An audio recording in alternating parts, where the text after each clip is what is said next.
you, and I appreciate the opportunity to be here tonight and to fill in for my colleague, Scott Sklar. Um, Scott would have given you a very entertaining presentation. He has a great sense of humor. But I'm glad that he looked to me to provide some information for you as a backup. The organization for which I work is the Business Council for Sustainable Energy, which is a coalition of trade associations and businesses from a broad sector of the or broad coalition of the clean energy sector. We include all of the renewable energy trade associations. We include energy efficiency trade associations and businesses, and then we include the natural gas industry as well. So we have been producing a report for about the past 7 years that we call the Sustainable Energy in America Factbook. I guess I'm supposed to flip to the slide to get us on the first slide. The Fact Book is a report that our organization commissions by Bloomberg New Energy Finance. So we have had the market experts review the markets, the energy markets for the previous year, and then comparing that over about the last 10 years or so that we can track the progress of renewable energy, energy efficiency, and natural growth here in the United States. And the reason we have done that is because there are a lot of small sources of renewable energy technologies or distributed generation that oftentimes get overlooked in other large studies and reports. And we wanted to make sure to capture all of that because together this broad portfolio of clean energy technologies is making a difference. It doesn't describe the policy challenges that they face. There are many of those that we seek as an organization to try to overcome and to break down the barriers so that we can deploy even more of these technologies and strive for a cleaner energy future. But before I launch into some of the statistics in my presentation, I was reflecting a little bit on the topic of tonight's movie. I'm familiar with the story because my son, who is now finishing up his junior year of high school, read the book when he was a third grader. We live in Alexandria, and it was a school system-wide effort to read this book, which he did with his classmates. And then he was invited to a lecture that the author gave for the children in the school system. And he has, very strong memories of that story. And I think that the story of this young man is very empowering, where he faced some very serious challenges, both to his family and to his entire community. And he was able to have a goal and a vision and the ingenuity to be able to solve that problem through wind energy. And so I was thinking about my own life and the growth of these clean energy sectors, which I get to advocate for and interact with every day, and think about how that same kind of ingenuity and drive and vision has impacted the US energy markets in my time working on these issues. So many years ago, early on in my career, I worked for a different trade association, which was made up of the largest industrial users in the Western United States, including coal companies and utilities. And for many years, I worked on a project dealing with implementation of the Clean Air Act, where there was a commission that was required to look at visual air quality challenges in the Grand Canyon. There was concern, and there had been a report that had been required in the previous amendments to the Clean Air Act that never got implemented. So there was a renewed effort to try to look at what was causing visual air quality impairment in the Grand Canyon. And working for a Western-based organization, we were tasked with being part of this commission, along with governors and federal land managers and environmental groups and Indian tribes. And they did a visibility study, which was done for the first time. And they came up with a set of recommendations as a coalition of diverse stakeholders on what needed to be done to improve visual air quality in the Grand Canyon. And to do that, they had to identify what the sources of impairment were. And as they looked into that question and that problem, they were finding many different causes. There was the pollution from Southern California that was pretty much doing everything that state could do to control air pollution through its own measures. There were emissions that were coming from Mexico, and Mexico didn't even know what their emissions were because they didn't have an emissions inventory. There were emissions and meteorology that they were looking at from the Pacific Northwest. They found that really some of the biggest sources of pollution were the prescribed fires in the local region that the federal land managers had to fire to suppress the fire. There was dust that was kicked up from dirt roads that was really one of the biggest sources of pollution. So there were recommendations that this commission came up with to try to address these visual air quality issues. And because I was working for some of the industry representatives, including some utilities, one of the recommendations that had been made was that the region achieve a 20% renewable energy generation by, I think it was the year 2020. And at the time before these recommendations and the whole set of them were approved, I was asking one of the utility employees that I worked with if they were going to be able to agree to this particular recommendation. And this person was a very smart man. He was had a PhD in atmospheric chemistry. He would say things that I didn't even understand. He was that smart, and plus he spoke with an Indian accent, which made it a little bit more difficult. But his response to me was, "Oh yeah, we will. That's no problem. They will never reach that goal. It will never happen." So here we are, fast forward 26 years, and I'm now working for an organization of clean energy companies and trade associations. And we now have a portfolio here in the United States where 18% of our electricity that is generated here in the United States comes from renewable energy sources. That is on par with our nuclear energy fleet. Nuclear is about 19%. Renewables and the portfolio of renewables now represent 18%. And that continues to grow. So the fact book that we have showcases what is happening with these trends in the energy markets. And I'm going to run through some of these slides quickly. I don't want to bore you with too many facts, but what I would do is I would refer you to our website where you can download all of this information for free. The fact book is put together in a series of PowerPoint slides that are very visually accessible, and there's information and background in there that you can read through and see for yourself what's happening not only in the renewable energy sector, but again, energy efficiency and the natural gas industry. So in the fact book, this is just a slide that's got information about our organization. I won't go over that since we've talked about that already. This is a slide with the logos of the organizations and companies that have helped us to sponsor this project and produce it every year.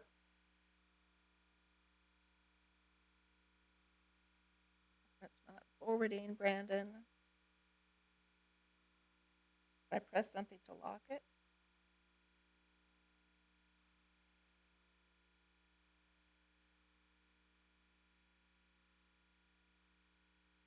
Technical difficulties.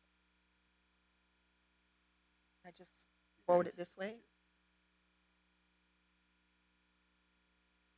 Oh, okay.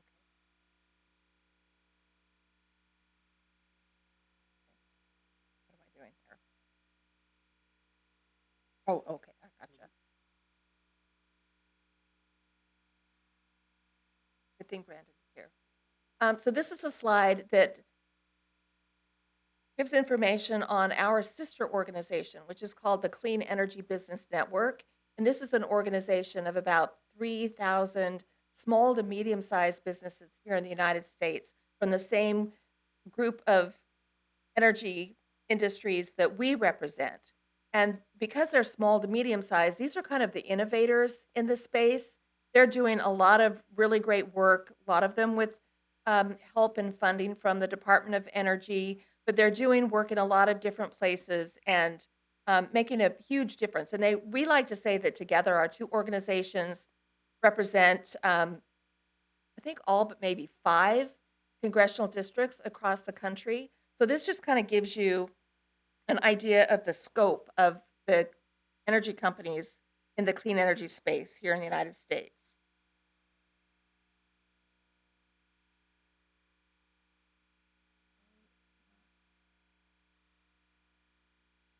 Here we go. Okay, this is just a quick slide that explains the terminology that's used in the report, kind of what we mean when we talk about renewable energy and the different sources. Oh, I'm sorry, this is the one on the sectors.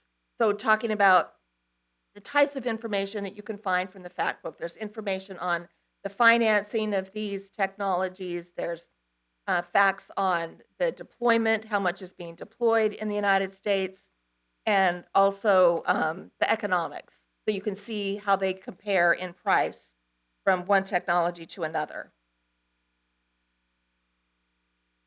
So here are some of the key fact book findings in the report. I'm going to just walk through these really quickly. The first that we talk about a lot is the fact that our electric grid in the United States is getting cleaner thanks to this contribution of natural gas and renewable energy. There's also been a significant retirement of coal-fired power plants, largely because of the economics. Some of these energy sources that are coming online, the natural gas and the renewable energy, are much cheaper than the coal-fired power plants, which makes the coal-fired power plants uneconomic to operate. Energy, in the face of all of this change, has remained affordable by historic standards. The average American household now spends about 4% of its annual income on energy. So that's a significant drop from where we have been in previous years.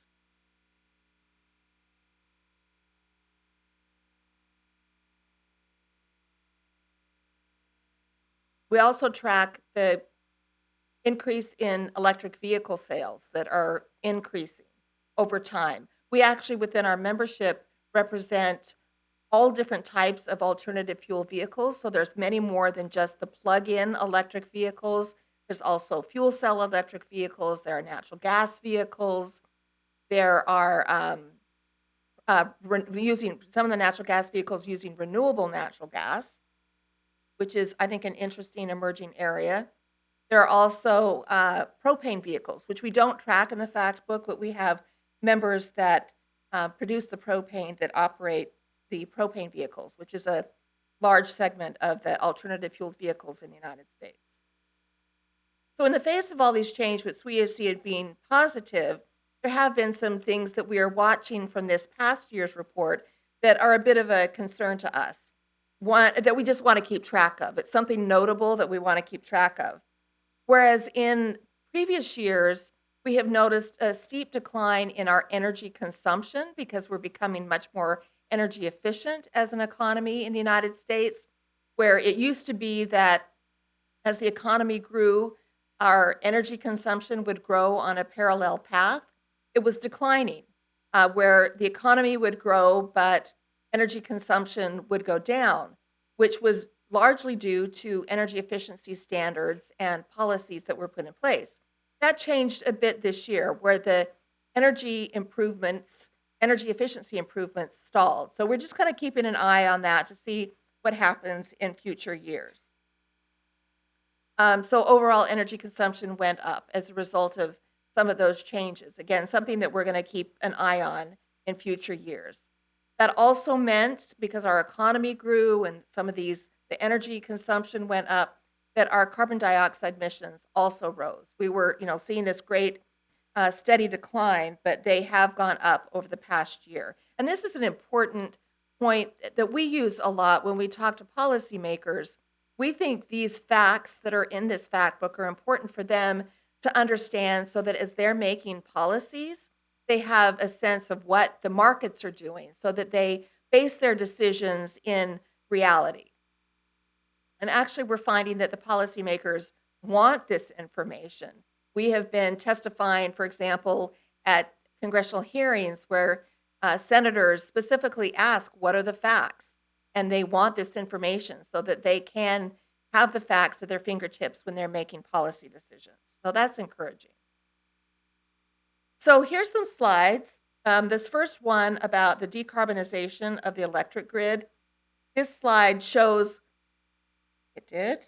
I'm sorry, I'm going to go back again. This is a slide that shows what the electric generation mix is here in the United States. And you can see the blue part of the bar over on the right-hand side is renewable technologies, so that collection of renewable technologies that I mentioned, and then natural gas, which is a significant portion of our generation.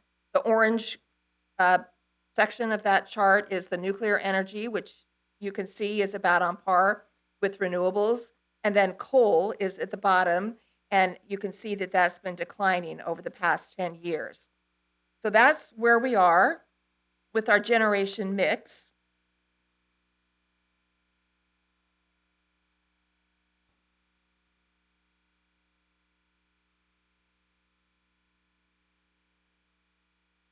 This shows what the renewable energy capacity by build type has been. So this is the type of renewable energy that makes up that section of the grid that is renewable energy.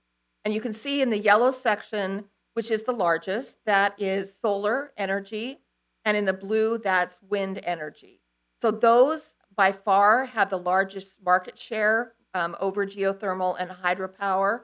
Hydropower stays pretty constant because there's a lot of challenges in the hydropower industry, largely with the expense of the projects. They take much longer to get permitted because there's a lot of review that goes into them. In fact, those are some of the policy challenges that they're facing and trying to get addressed so that these projects can get reviewed in a more streamlined way and they don't get held up and cost billions of dollars just to get the project online. There's a huge capacity for hydropower in this country where we have existing impoundments from existing dams from where we're not generating any electricity. So there's the capability of doing that, but getting those licenses is a challenge. The solar and the wind industries have grown the fastest of these different technologies, and largely it's been because of the tax policy that's been put in place here in the United States. So they have benefited from long-term stable tax policy that some of these other renewable energy technologies have not necessarily benefited from. And that is another area where we focus much of our work in trying to address some of those tax policy changes. And it continues and will continue. But tax policy has really been, for the most part, our federal energy policy for many years. And it's been an important factor in the growth of renewable technologies. This is a slide that shows the electric generating capacity billed by fuel type. So this is the renewable energy that's coming online. And again, now 94% of all new electricity that's coming online comes from the renewable energy sectors and the natural gas industry. So that's where the new growth is coming. As I said, the coal-fired power plants are being retired, and what's coming online to replace them is the renewable energy and the natural gas. And it's largely due to the economics. They're beating others in the market for price. And that, of course, is what utilities and utility regulators are looking for. This is a slide that talks about energy efficiency. I'm not going to go into a lot of detail on this because I know we're kind of focused on renewable energy, but energy efficiency is also an important player in the cleaning up of our electric grid. And as I said, we're becoming much more energy efficient with the deployment of energy efficient appliances and policies that are helping to drive that growth and bring down energy consumption. This is a chart that shows what some of those retirements are from the coal-fired power plants. And again, this is largely happening because of economics. These plants are becoming less economic to operate. Many of them are 40 and 50 years old, so they never really were intended to operate that long. So they're kind of at the end of their useful life and they're becoming much less economic. So also with the increase in the deployment of these technologies, we're seeing an increase in employment in these sectors, which is very important to us as a nation and is where a lot of job growth is occurring. This is a chart here that shows how the different industries stack up with each other, and you can see the solar industry is where the largest employment growth has occurred. You can see that how that compares to some of the other industries. I think that's largely due to, um, you could have kind of a mom and pop solar installer, but these are people from the manufacturers to the installers to everybody along the supply chain in the solar industry. They are expecting that to drop, and the trade tariffs that have been imposed have had an effect on the solar industry, but the potential is strong. So, the point that I mentioned earlier about energy remaining affordable by historic standards, this is a chart that shows the decline in expense for the average American household. So it is going down. As I said, it's about 4% of the average American household. It, of course, is different for people on the spectrum, but as an average, it's gone down. Here's electricity rates by country. Now, one of the things that we find useful about our fact book is that we share this with policymakers from all levels of government. We share it with state policymakers who are doing much of the work in the clean energy space. We share it with the federal policymakers here in Washington.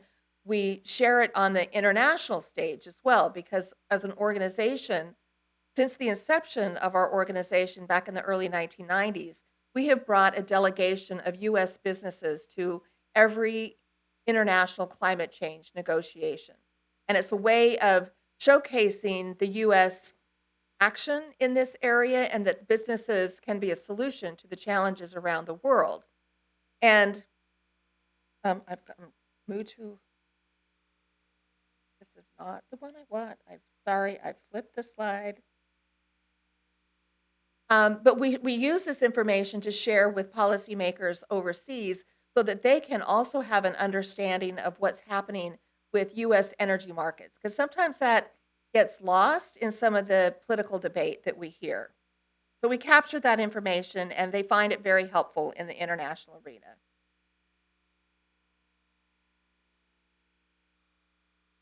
So here's a chart that just shows the deployment of some of these energy efficiency technologies, the LED lights, which we're all using now in our homes and our commercial spaces, and the price for those has come down dramatically, which is also increasing the uptick in the use of these technologies. This talks about solar plus storage, which is an emerging area to watch. Energy storage is being talked about more and more here in the United States as a solution to many of our challenges, because some of the renewable energy technologies don't operate 24/7, but if you pair that together with solar, you have a much more steady source of electricity. So this is an area with many different types of storage, including pumped hydro storage, battery storage, and other forms of storage that will be paired with other technologies on the grid. We have more charts about the electric vehicle sales. This is a chart that shows the uptick in electric vehicle sales and the hybrid vehicle sales. So you can see how that has increased over the years. I know I've owned several Priuses, so I appreciate my Prius. Energy productivity improvements have stalled. This is one of the areas that we're watching.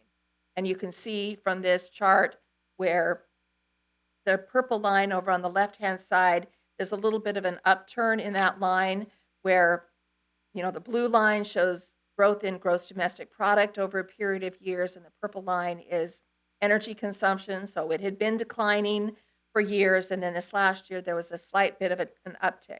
So again, something that we're going to be watching in our future reports that we produce.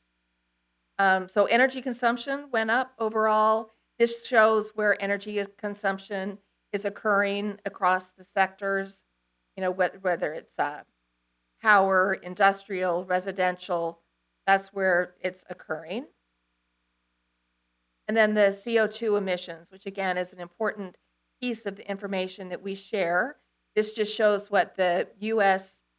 Trend has been on declining greenhouse gas emissions here in the United States. And I guess that kind of brings me back to where we started, and that is that There are challenges that the nation faces right now, and for many, including us, we talk a lot about climate change, and that is a very big problem that needs to be addressed. And the way to do that, in part, is to clean up our electric grid. But I think because of the innovation that is taking place, as well as the vision that people have had over the years to bring down CO2 emissions and to deploy these clean energy technologies, that we too, similar to this young man in this movie that you'll see tonight, can help make a difference. It will take a lot of us working together. It'll take all of us working together, and it'll involve a very diverse portfolio of sources and technologies, the existing commercially available technologies that we have and we represent within our coalition, as well as innovation that's ongoing through the help of the government funding in research, development, and deployment. So it'll take work, it'll take time, it'll take money, it'll take all of us together, but we're optimistic that we can make a difference. So brings me to the end of the presentation. I hope you enjoy the film tonight. And again, if you are interested in looking at any of this information in more detail on your own time, please visit our website at www.bcse.org, and you can download the Factbook and you can look at it at your leisure. And if you have any questions, you may reach out and contact me. I don't think I put my email address up there, but you can look on our website and you can find me. So thank you and enjoy the movie tonight.